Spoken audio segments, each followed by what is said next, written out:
Muy buenas televidentes, radioescuchas e internautas de la aldea global, Ecomundo, Ojalá 4RD.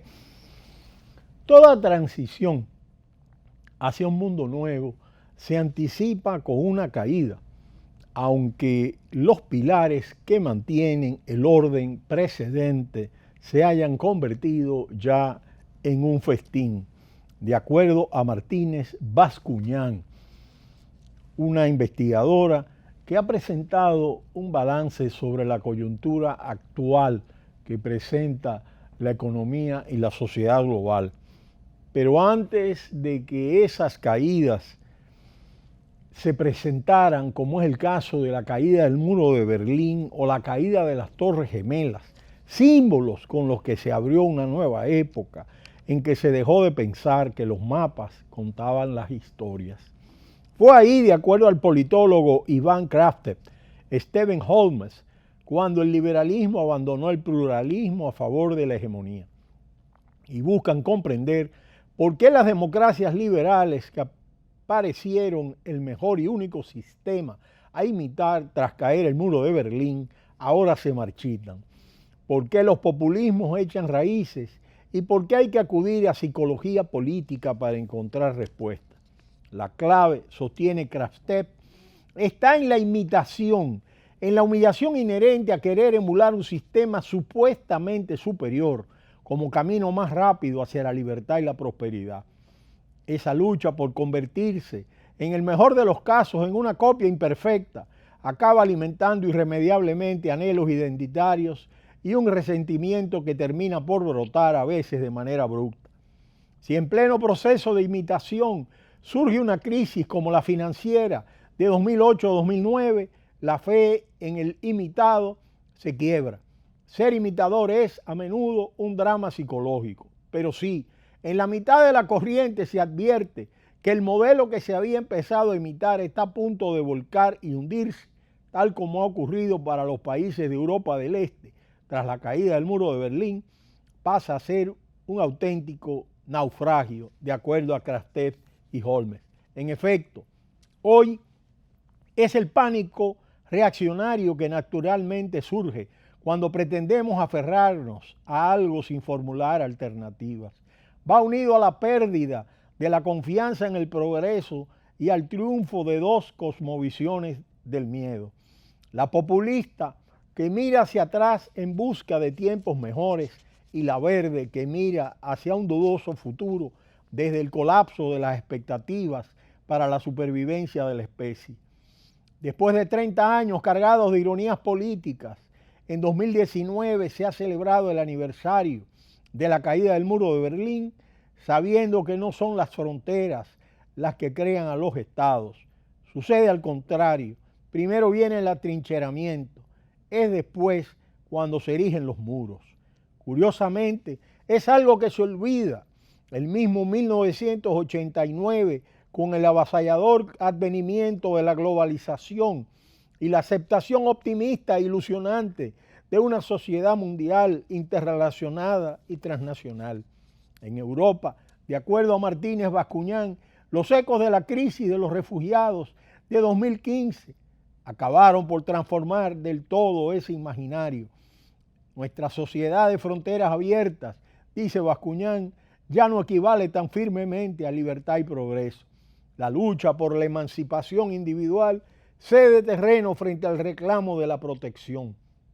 A izquierda y derecha, los partidos asumen con entusiasmo un ideario del miedo que cambia drásticamente los principios ilustrados de la Unión Europea. Europa busca un nuevo relato y un mundo agitado se detiene de nuevo en la importancia de los mapas. Vuelve la geopolítica.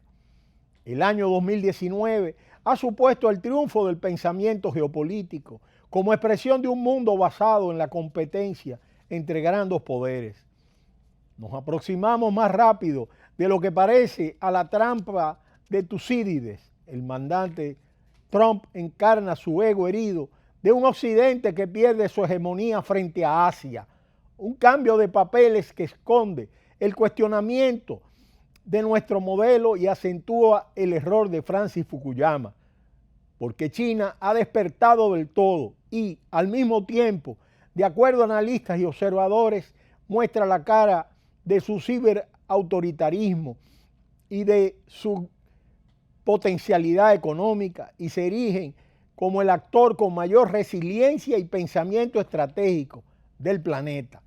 Frente a él, la de acuerdo a analistas y observadores, desatinada política exterior de Trump consolida el ascenso de China, la nueva superpotencia. La escalada política abre un escenario incómodo para Europa. La Comisión von der Leyen nació a principios de diciembre con el propósito de que la Unión Europea hable por fin el lenguaje del poder en un momento en el que aborda su crudeza con soledad. Con la OTAN en muerte cerebral, como ha mencionado Emmanuel Macron, el eje euroatlántico se da la espalda al mismo tiempo que los británicos encuentran por fin la puerta de salida del club comunitario. La profunda trascendencia del Brexit radica en que es el primer desacople de la vieja globalización. El Reino Unido busca ahora nuevo acomodo en otra globalización bien distinta y que poco a poco se nos impone. Apuesta por un mundo caótico y salvaje, donde pretende situarse como la nueva Singapur de Occidente. Esta fue desde el principio la estrategia de Boris Johnson y su gurú Dominic Cummings, un Brexit ultraliberal que convirtiese la City de Londres en una zona de competencia desleal con Europa. Su triunfo en las pasadas elecciones confirmó que los británicos tal vez tengan más claro el papel que quieren desempeñar en el nuevo orden mundial, aunque se trate de otra manifestación más de la deriva del pueblo contra la democracia. Más del 50% de los británicos afirmaban que apoyarían a un líder fuerte, que se mostrara dispuesto a quebrantar las normas democráticas para implementar el Brexit. Boris Johnson, orgulloso como un loro autocrático, ya nos había enseñado sus credenciales, con la ventaja de tener frente a sí al mejor rival posible, a Jeremy Corbyn, obcecado en su obvia debilidad, como hemos explicado en Ecomundo. Pero actuó siempre con miedo a su electorado, evitando formular una posición clara respecto al Brexit, inevitable eje del debate. Pero también por la cobardía de un programa regresivo con el bálsamo del viejo comunitarismo de izquierdas, ignorando las nulas condiciones objetivas para su implementación.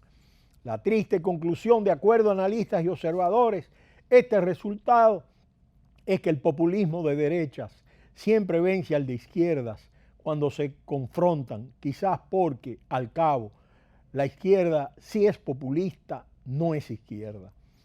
Es otra de las paradojas del momento. La democracia impotente. Mientras los estados se amurallan, el populismo se mundializa. Es la respuesta al nuevo despertar del desencanto globalizado frente a la impotencia de las democracias que no aciertan en causar sus formas de protesta más vehemente y exaltada. Sucede en la Francia de los chalecos amarillos, donde Macron y con él toda Europa pierde poco a poco la batalla contra el fascismo de Le Pen, pero también en esa América Latina que vive su particular otoño del descontento, de acuerdo a analistas y observadores. Desigualdad, fragilidad institucional y el rol de los militares son de nuevo las características comunes a todos los recientes estallidos de la región. Con un añadido, lo que pasa en las calles de Bolivia, Chile, Ecuador o Colombia dibuja los mismos trazos de fondo que lo sucedido en las de Argelia, Irán, Irak o Hong Kong, porque la gente necesita la calle, pero lo nuevo es la violencia asociada a la protesta, la búsqueda desesperada, de acuerdo a analistas y observadores, de los invisibles, de sus propios mecanismos de representación. Esta situación expresa ese pueblo subterráneo, el eco airado de una época que marca fuego de la historia de su desmedido protagonista, un movimiento que estalla de manera desordenada, sin organización ni representación, sin mensaje político aparente, solo con la protesta omnipresente, sorda, formulada en negativo, alimentada únicamente por el rechazo de lo existente. Este 2019 ha terminado para analistas y observadores como el año que anticipó esta nueva forma de violencia, que atrae hacia el centro lo que antes vivía en los márgenes. Puede haber conexiones entre los trastornos populares de países de regiones tan dispares como África, Oriente Próximo, América Latina o Europa, se pregunta Martínez Bascullán. Se produce un fenómeno de imitación y contagio de la forma, de los puros elementos expresivos de la protesta, aunque los motivos y contextos sean lejanos y dispares. A veces encontramos mecanismos de revuelta popular en democracias consolidadas, como en Francia, o en el caso de Cataluña en España, otras con expresión de tics democráticos en contextos de autoritarismo, como en Hong Kong, Turquía o Rusia. Tienen en común el ser movilizaciones transfronterizas, con una expresividad diferente que afirma su autenticidad solo mediante la violencia. Para Martínez Bascuñán nos recuerda a esos movimientos de la sociedad en red de la que hablaba Manuel Castells en los tiempos, hoy tan lejanos, de la indignación esperanzada, de las primaveras árabes, de Occupy Wall Street o de la Spanish Revolution.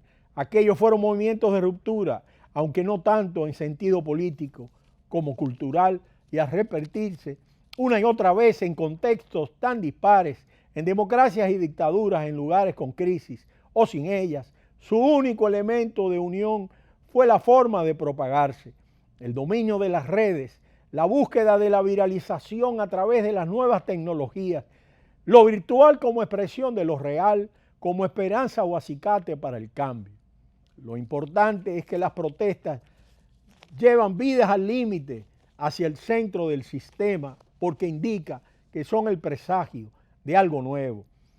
Una música de fondo socava este viejo orden donde los valores, los ciudadanos y las élites han fallado, incapaces de regenerarse y firmar un nuevo contrato social. De manera que este 2019 termina con un telón de fondo donde hay un anunciado cambio en la que se presentan unos signos importantes de giro hacia el populismo de las derechas, hacia el hartazgo de determinadas situaciones donde la globalización no ha podido producir los resultados que ha producido en Asia del Este.